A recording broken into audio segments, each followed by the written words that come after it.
الحمد لله نحمده ونستعينه ونستغفره ونؤمن به ونتوكل عليه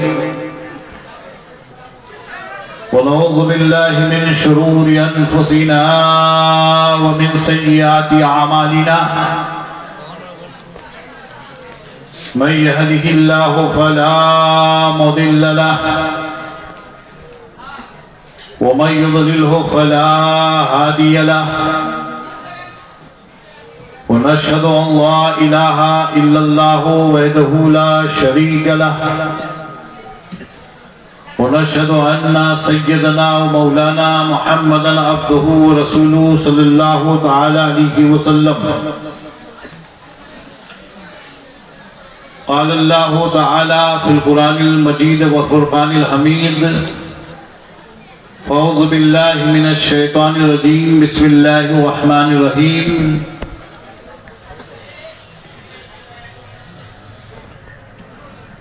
هل يستوي الذين يعلمون والذين لا يعلمون إن الله وملائكته يصلون على النبي يا أيها الذين آمنوا صلوا عليه وسلموا تسليما درود پاک پڑھیے اللہم صلی علی سیدنا و مولانا محمد بارک وسلم صلاۃ و سلام علیک یا رسول اللہ صلی اللہ تعالی علیہ وسلم نبی اور آل نبی پر عقیدت و محبت کے ساتھ پڑھیں صلی اللہ علی النبی الامی وآلہ صلی اللہ تعالی علیہ وسلم ایک بار اپنے انداز میں عقیدت و محبت میں جھوم کر پڑھیں اللہم صلی علی مولانا محمد وعلی مولانا محمد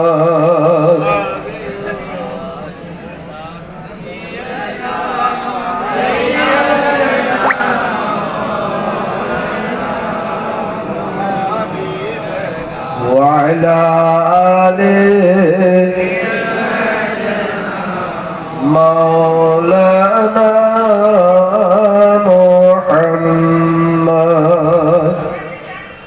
حضرات گرامی تھوڑا سا آواز بند ہو جاتی ہے ادھر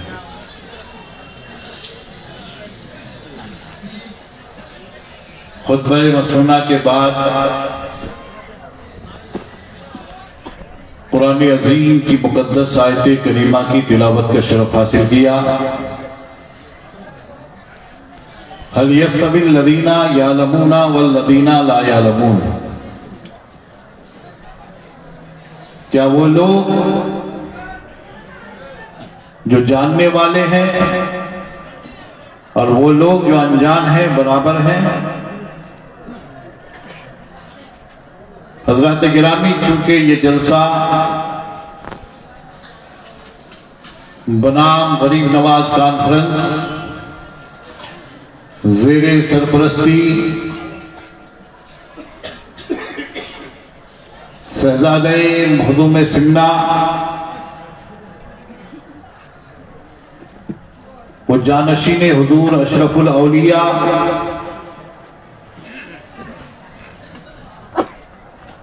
تاج الاولیاء حضرت علامہ و مولانا الحاج ڈاکٹر سید جلال الدین اشرف قبلہ المعروف بہ قادری میاں اور دارالعلوم غریب نواز کے زیر اہتمام یہ جلسہ منعقد ہوا ہے۔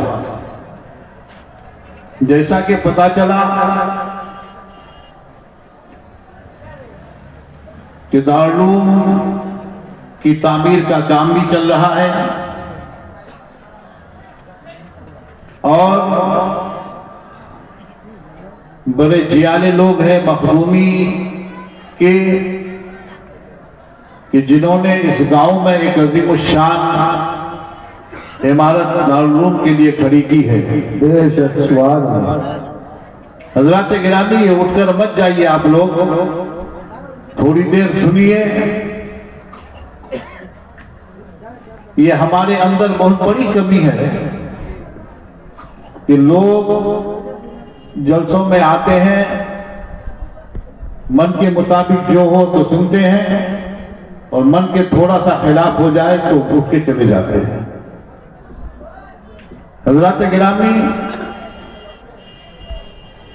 علمی جلسہ ہے, اس لیے میں نے اپنا عنوان سخن علم ہی کو لیا ہے. سبحان اللہ. میں آج بتانا چاہوں گا کہ علم کی اہمیت کیا ہے, مدرسہ کیا ہے, مدرسے کی عظمت کیا ہے.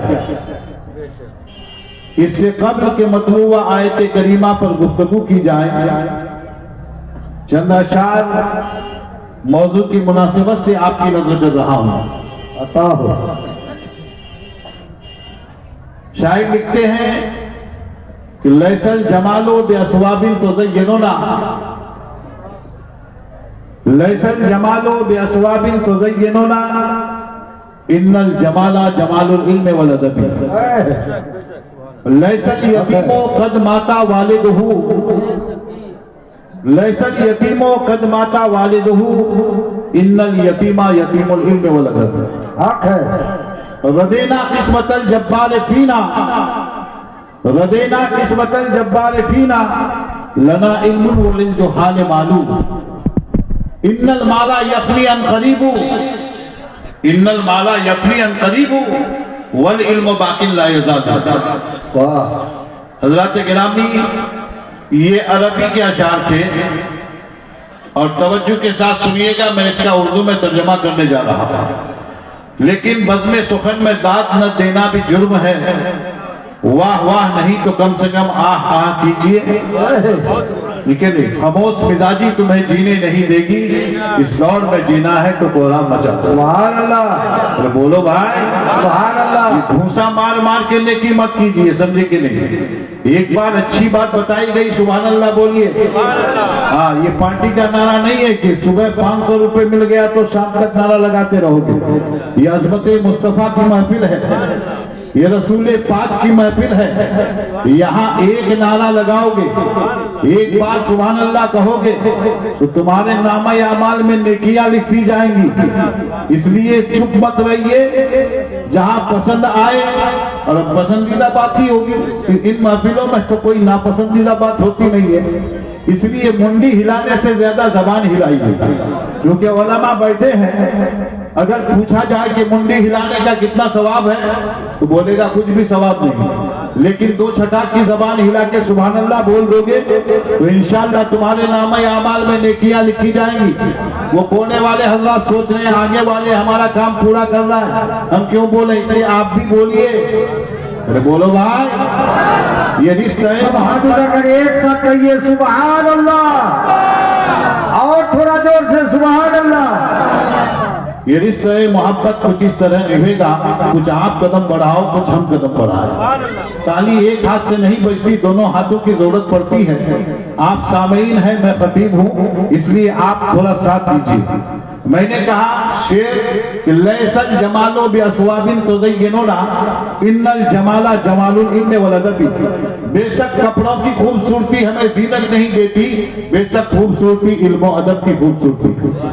ایک آدمی اگر سفاری سوٹ پہنے, بہترین کوٹ پہنے, بہترین جو ہے بہترین سے بہترین قیمتی لباس پہن لے, ان کے اندر علم و ادب نہ ہو تو دنیا کہے کہ دیکھو پڑھانا لکھا اور لگ رہا ہے کہ ڈاکٹر صاحب جا رہے ہیں, لگ رہا ہے پروفیسر صاحب جا رہے ہیں, آپ کے لباس کا مذاق اڑایا جائے گا. میں جاہل ہو کر اگر جبہ پہنوں اور جبہ پہن کے آ کے لوگوں کے درمیان بیٹھوں تو لوگ کہیں گے دیکھو لگ رہا ہے مفتی وقت آ رہا ہے, لگ رہا ہے کوئی عالم دین جا رہا ہے, لیکن جاہل ہے, اس لیے ہمارے لباس کا مذاق اڑایا جائے گا. اس لیے مسلمانوں, شاعر کہتے ہیں لیس الجمال باسواب تزیننا, ان الجمال جمال العلم والادب. بے شک کپڑوں کی خوبصورتی ہمیں زینت نہیں دیتی, بے شک خوبصورتی علم و ادب کی خوبصورتی ہے. اور کہتے ہیں لیس الیتیم قد مات والدہ, بے شک یتیم وہ نہیں جس کا باپ مر گیا, یتیم وہ ہے جس کے پاس علم و ادب نہیں ہے, جس کے پاس پاس علم و ہنر نہیں ہے، اے پاک پروردگار ہم تیری تقسیم پر راضی ہو گئے، رضینا قسمت الجبار فینا، ہم اللہ تعالیٰ کی تقسیم جو ہمارے درمیان ہوئی ہم اس پر راضی ہو گئے، ہمارے لیے علم ہے اور جاہلوں کے لیے مال ہے، فإن المال یفنی عن قریب، اس لیے کہ مال اگر کوئی بانٹے گا تو ایک یا ایک دن اس کا ذخیرہ ختم ہو جائے گا، مال ختم ہو جائے گا، مال فنا ہو جائے گا، لیکن قسم خدا کی جب ایک عالم دین دارالعلوم غریب نواز میں بیٹھ کر پڑھائے گا، وہ جتنا پڑھائے گا اس کا علم اتنا تازہ ہوتا چلا جائے گا، اس کا ذخیرہ کبھی ختم نہیں ہونے والا ہے، بلکہ علم جتنا پڑھاؤ گے اتنا بڑھتا چلا جائے گا، اتنا بڑھتا چلا جائے گا۔ سبحان اللہ، سبحان اللہ۔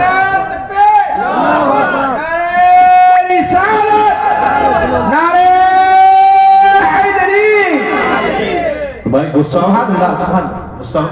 نامے کا جواب نہیں دیتے سنی ہو نا، ماشاء اللہ۔ درود پاک پڑھی، اللہم صلی علی سیدنا مولانا محمد وعلی آل محمد بارک وسلم، صلاۃ و سلام علیک یا رسول اللہ، صلاۃ و سلام علیک یا حبیب اللہ، صلاۃ و سلام علیک یا۔ دولت باتوں گے تو ختم ہو جائے گی، لیکن علم بانٹو گے تو آپ کا بھی علم بڑھے گا اور دوسرے علم والے بھی عالم دین بن جائیں گے۔ بولو بھائی، کچھ لفظ تو کھولو، ہاں بولتے رہو۔ اور ہم اللہ کی تقسیم پہ راضی ہو گئے، کیونکہ ہمارے لیے علم ہے، جاہلوں کے لیے مال ہے، اور مال عنقریب ختم ہو جائے گا، لیکن علم ہمیشہ باقی رہے گا، علم ہمیشہ باقی رہے گا۔ اور کوئی اگر لباس پہن کے سوچے کہ ہم عالم بن جائیں، بڑی بھاری بات ہے میرے بھائیو۔ یہ دارالعلوم غریب نواز یہ علم کا قلعہ ہے، آپ کے مخدومی بڑے خوش نصیب ہیں آپ لوگ، نام گاؤں کا مخدومی اور نسبت غریب نواز کی جانب، اور شہزادہ مخدوم پاک آپ کے یہاں جلوہ افروز ہے، اور انہی کی سرپرستی میں یہ جلسہ سجایا گیا ہے۔ مسلمانوں سوچو، غور کرو، علم کتنی اہمیت رکھتی ہے، اور یہ علم محض تمنا سے حاصل نہیں ہوتا۔ اگر کوئی تمنا کرے کہ میں عالم بن جاؤں تو عالم نہیں بن سکتا۔ علم حاصل کرنے کے لیے ماں باپ کی محبت چھوڑنی پڑتی ہے، بھائی بہن کا پیار چھوڑنا پڑتا ہے، خاندان والوں کی محبت، خاندان والوں سے دوری اختیار کرنا پڑتا ہے، لمبا سفر کرنا پڑتا ہے، اور پھر جو ہے استاد کے درس گاہوں میں بیٹھ کر رادوے ادب طے کرنا پڑتا ہے، تب جا کے ایک لڑکا 10 سال 12 سال میں عالم دین یا مفتی وقت بنتا ہے۔ اس لیے شاید کہتے ہیں لو کانا حاضر علم و یدرک بالمنا ما کانا فی البریۃ جاہل۔ اگر یہ علم محض تمنا سے حاصل ہو جاتا تو زمانے میں کوئی جاہل باقی نہیں رہتا۔ مسلمانوں سوچو، ہمارے درمیان ہم قرآن کا علم حاصل کرتے ہیں، قرآن کی تعلیم حاصل کرتے ہیں، یہاں کے مدرسین یہاں بیٹھ کر قرآن سکھاتے ہیں، لیکن سنو، آپ کا بچہ اسکول میں بھی پڑھتا ہے، آپ کا بچہ کوئی ڈاکٹر بنتا ہے، کوئی انجینئر بنتا ہے، کوئی جغرافیہ پڑھتا ہے، کوئی ہسٹری پڑھتا ہے، کوئی میتھ پڑھتا ہے، کوئی لٹریچر پڑھتا ہے، سب کچھ پڑھتا ہے، لیکن وہ طالب علم کا وہ مقام نہیں ہے جو مدرسے میں پڑھنے والے طالب علم کا مقام ہوتا ہے۔ اس لیے کہ اگر آپ کا ڈاکٹری لائن میں پڑھنے والا بچہ قبرستان سے گزر جائے گا تو قبرستان والوں کو کوئی ثواب نہیں ملے گا، ہاں اگر فاتحہ پڑھے تو ثواب ملے گا۔ اسی طریقے سے میتھ کا پڑھنے والا بچہ، جغرافیہ کا پڑھنے والا بچہ، انگلش میڈیم میں پڑھنے والا بچہ اگر قبرستان سے گزرے تو قبرستان والوں کو کوئی فائدہ نہیں جب تک کہ وہ فاتحہ نہ پڑھے۔ لیکن رسول پاک فرماتے ہیں علم دین کا حاصل کرنے والا، علم دین کا طلب کرنے والا جب کسی مسلمان کے قبرستان سے گزر جاتا ہے تو اللہ تعالیٰ اس قبرستان والوں کے اوپر سے 40 دن کا عذاب اٹھاتا ہے۔ ارے کوئی مجمع میں ہے نعرہ لگانے والا؟ ارے کھڑے ہو جائو۔ زندہ باد، اس کی محبت، زندہ باد، محبت اس کی محبت، اعلیٰ حضرت اعلیٰ۔ نعرہ رسالت۔ یہ مدرسے کے طالب علم کا مقام ہے۔ مسلمانوں توجہ چاہوں گا، ایک منٹ اقبال صاحب توجہ، درود پاک پڑھی، اللہم صلی علی سیدنا مولانا محمد وعلی آل محمد بارک وسلم، صلاۃ و سلام علیک یا رسول اللہ، صلاۃ و سلام علیک یا حبیب اللہ، صلاۃ و سلام علیک یا خیر خلق اللہ۔ تو یہ مدرسے کے بچے کا جو آپ کے، اے بھائی چائے والا ادھر ہی ہوگا، ذرا بولنے دو بھائی۔ ارے درود شریف پڑھیے اللہم صلی علی سیدنا مولانا محمد وعلی آل محمد وبارک وسلم صلاۃ و سلام علیک یا رسول اللہ صلی اللہ تعالی علیہ وسلم. تو علم بہت اہمیت رکھتا ہے اور خاص کر کے علم دین جو ہمیں اور آپ کو سیکھنا چاہیے، اس لیے کہ علم دین سے جب آپ کسی مکتب میں بیٹھتے ہیں تو یہ سوچتا ہے کوئی کہ مدرسہ جا رہا ہے، وہاں کیا پڑھتا ہے، کیا پڑھائی ہوتی ہے. مسلمانوں میں آپ کو بتاؤں کہ علم دین کا رتبہ کیا ہے، علم دین کا مقام کیا ہے. آپ اگر اپنے بچے کو اسکول میں پڑھاتے ہیں، آج اکثر دیکھا جاتا ہے ایک بچہ اگر اسکول میں پڑھتا ہے، ایک بچہ مدرسے میں پڑھتا ہے، تو حال یہ ہوتا ہے کہ ہم اس کے ساتھ سوتیلا پن کرتے ہیں. اسکول کا بچہ اور جب مدرسے کا بچہ صبح سویرے اٹھتا ہے، ماں کہتی ہے جلدی سے جا، منہ دھویا کہ نہیں دھویا، ٹوپی پہنا کہ نہیں پہنا، پھٹے پرانے کپڑے میں بچے کو دوڑا کے مدرسہ بھیج دیا جاتا ہے. لیکن تھوڑی دیر بعد وہی بچہ دوسرا بھائی جب اسکول جاتا ہے تو باپ تاکید کرتا ہے اپنی ماں اپنی بیوی کو کہ بچے کو اچھے سے نہلا دو، اچھے سے دھلا دو، اس کو بہترین یونیفارم پہنا دو اور اس کے بعد ٹائی لگا دو اور اس کے بعد اس کو پیچھے کتابوں کا بستہ لگا دو اور پھر اس کو بس پہ لے آ کے چلا کے آؤ راستے پر. ایسا ہوتا ہے. لیکن وہ مدرسے کا بچہ کیا ہوتا ہے، وہ جاتا ہے مدرسہ، کیا نہیں کیا پڑھا، نہ آپ تاکید کرتے ہیں نہ اس کا منہ دھلاتے ہیں، وہ اپنے سے دھل لیتا ہے. گیا اور اس کے بعد استاد کے پاس بیٹھا، بسم اللہ الرحمن الرحیم پڑھا، قرآن کی تلاوت کیا، گھر چلا آیا. لیکن اے نادانو، تم نے کبھی سوچا کہ جس بچے کے ساتھ تم یہ سوتیلا پن کرتے ہو، ایک کو سارے فیسلٹیز اور ساری سہولتیں دیتے ہو، وہ بچہ آپ کا اسکول میں پڑھتا ہے. وجہ کیا ہوتی ہے؟ وجہ یہ ہوتی ہے کہ آپ کا بچہ اسکول میں پڑھتا ہے، وہ ڈاکٹر بن جائے گا، وہ انجینئر بن جائے گا، وہ لیکچرر بن جائے گا، وہ پروفیسر بن جائے گا، تو آپ کا نام اونچا ہوگا، آپ کو زیادہ سے زیادہ پیسہ کما کے دے گا. لیکن آؤ مسلمانوں، وہی دوسرا بچہ جس کو آپ نے پھٹے پرانے کپڑوں میں مدرسہ بھیجا، اور مدرسہ بھیجنے کے بعد وہ بچہ جب اگر قسمت سے عالم دین بن گیا یا حافظ قرآن بن گیا، جب تم مر جاؤ گے اور تمہاری میت تیار رہے گی تابوت کے آگے، گاؤں والے یہ نہیں کہیں گے ڈاکٹر صاحب آؤ جنازہ پڑھا دو، انجینئر صاحب آؤ جنازہ پڑھا دو، لیکچرر صاحب آؤ جنازہ پڑھا دو، اور بہترین انجینئر صاحب آؤ اپنے باپ کا جنازہ پڑھاؤ. نہیں، اس وقت ڈاکٹر کو تلاشا جائے گا اور نہ انجینئر کو بلایا جائے گا، نہ لیکچرر کو بلایا جائے گا، نہ پروفیسر کو بلایا جائے گا، بلکہ گاؤں والے یہی کہیں گے مولانا صاحب، حافظ صاحب آؤ اپنے باپ کا جنازہ پڑھا دو، تمہارے باپ کی میت تیار ہے، باپ کا جنازہ پڑھا دو. بہت نعرے تکبیر، نعرے رسالت، علماء اہل سنت، عظمت علم، مفتی عرفان عالم صاحب قبلہ.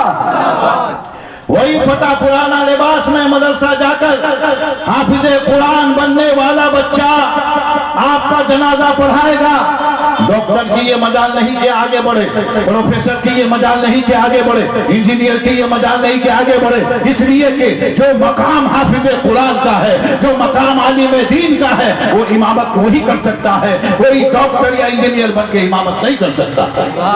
حضرات گرامی، اپنے بچوں کی قدر کو سمجھو، دونوں بچوں کو ایک نظر سے دیکھو، فیسلٹیز اور سہولتیں دو، اور یاد رکھو اگر تم نے اپنے بچے کو ڈاکٹر بنایا، انجینئر بنا دیا، علم دین نہیں سکھایا، نماز نہیں سکھایا، تو کل میدان قیامت میں یہ بچہ خدا کی بارگاہ میں یہ نہیں کہے گا مولا میرے باپ نے مجھے ڈاکٹر بنایا، اس کے بدلے میں اسے جنت عطا کر دے، میرے باپ نے مجھے انجینئر بنایا، اس کے بدلے میں اسے جنت عطا کر دے، میرے باپ نے مجھے بہترین لیکچرر بنایا، اس کے بدلے میں جنت عطا کر دے، میرے باپ نے مجھے پروفیسر بنایا، اس کے بدلے میں جنت عطا کر دے. نہیں، وہ بچہ جس کو آپ نے ڈاکٹر تو بنا دیا، انجینئر تو بنا دیا، ساری سہولتیں دے کر بہترین سے بہترین جو ہے اس کو پروفیسر بنا دیا، وہ بچہ اگر علم دین نہیں سیکھا ہے تو کل میدان قیامت میں آپ کے خلاف خدا کی بارگاہ میں دعویٰ دائر کرے گا مولا یہ میرا باپ ہے جس نے مجھے قرآن نہیں سکھایا،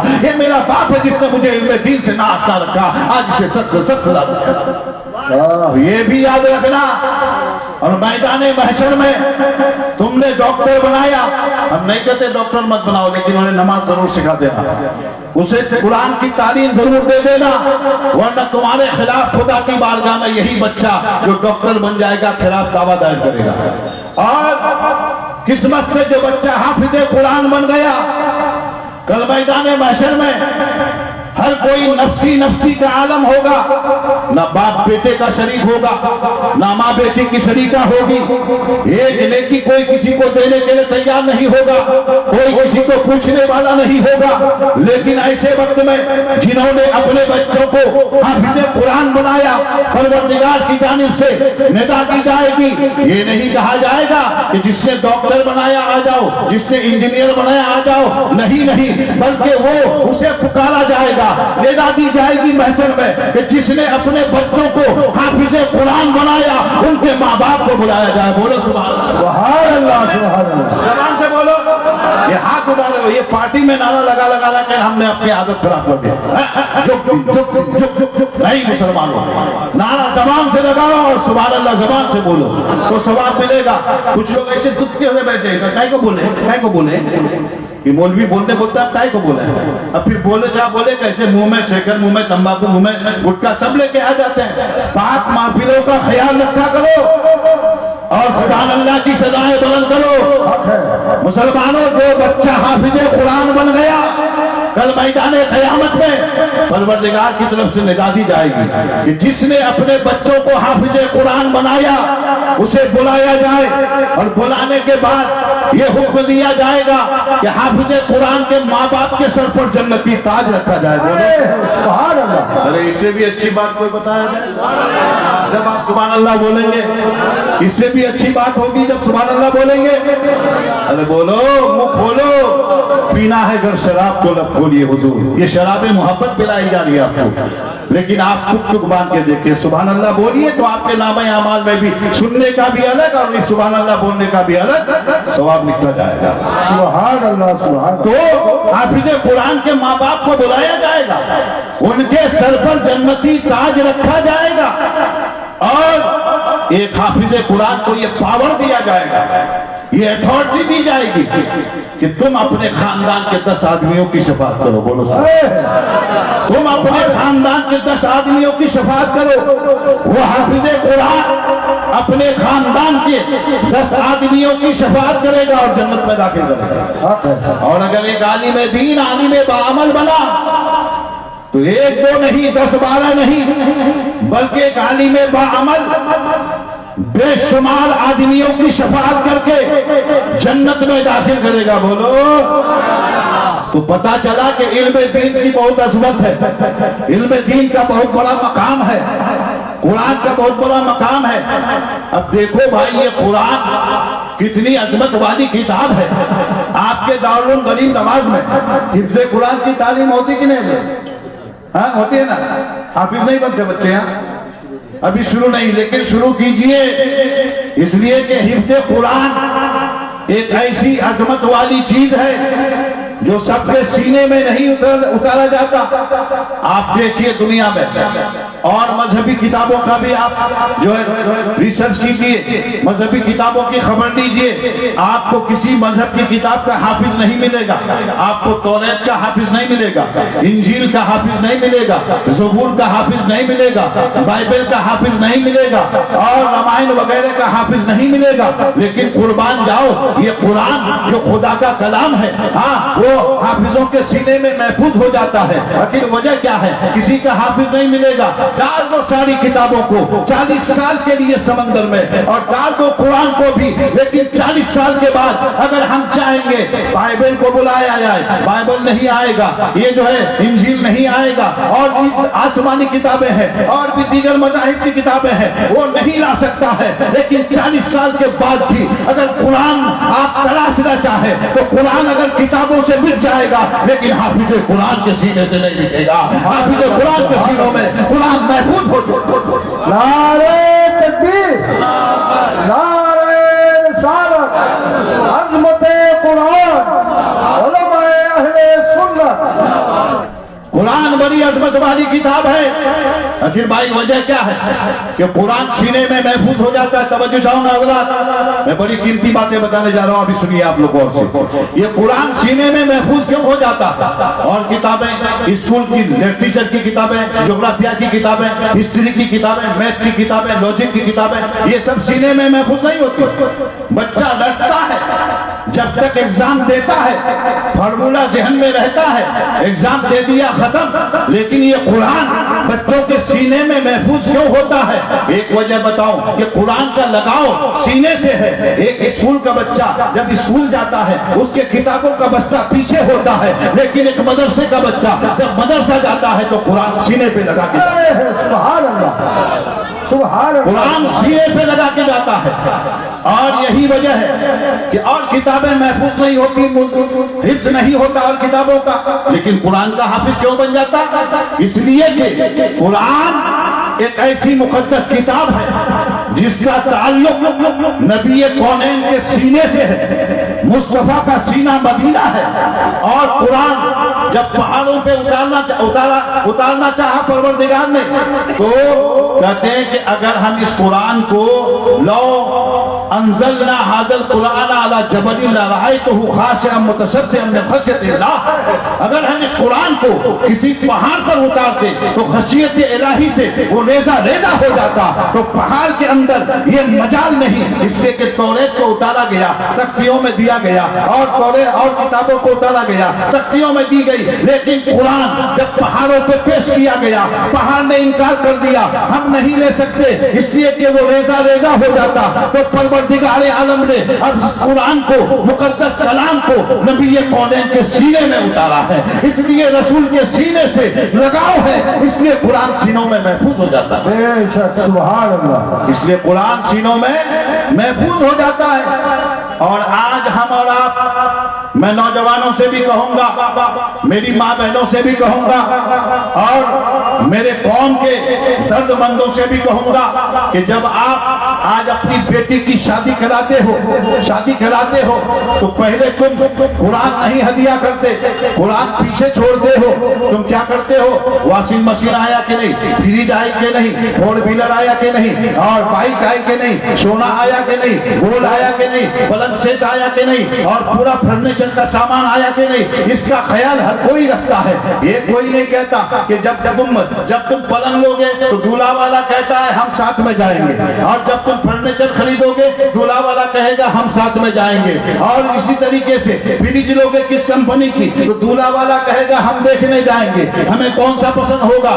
بائک کون سی لوگے تو جائے گا دولہا والا، اور لڑکا جائے گا کہ کون سی بائک پسند کرنی ہے. اسی طریقے سے فور ویلر ہو تو کون سی کار پسند ہے وہ جائے گا دیکھنے کے لیے. لیکن قرآن کے بارے میں کوئی نہیں کہتا، اس لیے کہ قرآن بھی تو اپنی بیٹی کے جہیز میں دیتے ہیں لوگ، لیکن قرآن کو کون سا نسخہ چاہیے، کون سی تحریر چاہیے، یہ کوئی نہیں کہتا. اس لیے کہ قرآن پڑھتا ہی نہیں.